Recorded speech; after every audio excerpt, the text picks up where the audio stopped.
नमस्कार बंधू आणि बहिणींनो, बेलाचे पान ह्या चॅनलमध्ये आपलं स्वागत. आज आपण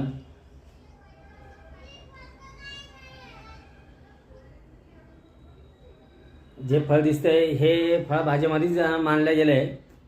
तर हे गाजर आहे. या गाजरमध्ये आपल्याला जे आपल्या शरीराला म्हणजे लागणारे पोषण तत्व आहे ते भरपूर प्रमाणात भेटतात. असे हे गाजर आहे. याच्यामध्ये औषधी गुण देखील भरपूर प्रमाणात आहे. तर याची आपण कुठल्या आजारात आपण कशा पद्धतीने वापरू शकतो याची आज माहिती घेऊया.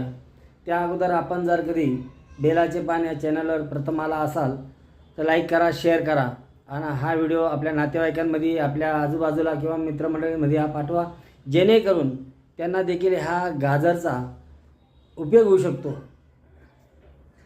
चला तर मग आपण आज कशा पद्धतीनं वापर केला जातो ह्या गाजरचा, कुठल्या आजारावर केला जातो याची माहिती घेऊया.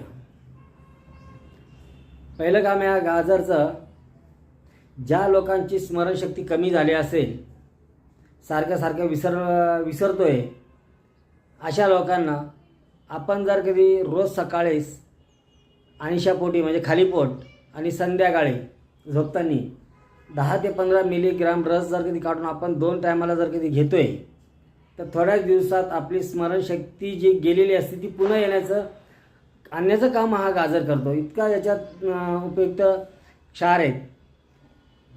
आता गाजरचं हे दुसरं काम, अर्ध शिसी म्हणजे अर्ध डोकं ज्या लोकांचं दुखतं त्यांना भरपूर प्रमाणात त्रास होतो. याच्या अगोदर देखील मी व्हिडिओमध्ये टाकलेलं आहे.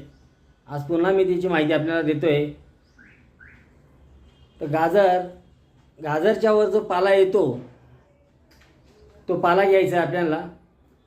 त्याला आपल्या गावठी गाईचं जे तूप असतं ते तूप दोन्ही बाजूनं लावून घ्यायचं, गरम करायचा तो पाला, आणि जे पानं आपण गरम केलेले असतात ते तव्यावर गरम करून सनी त्याचा रस काढायचा आहे. 2 थेंब दोन्ही बाजूच्या कानात टाकायचा आणि नाकात 2 थेंब जर कधी आपण असं 2 ते 3 दिवस केलं तर अर्धा शिशीचा हा उपद्रव जो माणसाला झालेला असतो हा सुद्धा पूर्ण निघून जाण्यास मदत करणारा हे गाजर इतकं प्रभावी आहे. आता बहुतेक लोकांना आरुची म्हणजे मंद अग्नी, ज्या लोकांना जेवण केल्यानंतर जेवण जिरत नाही व त्यात पोट फुगल्यासारखं होतं, अशा लोकांनी जर कधी गाजरचा रस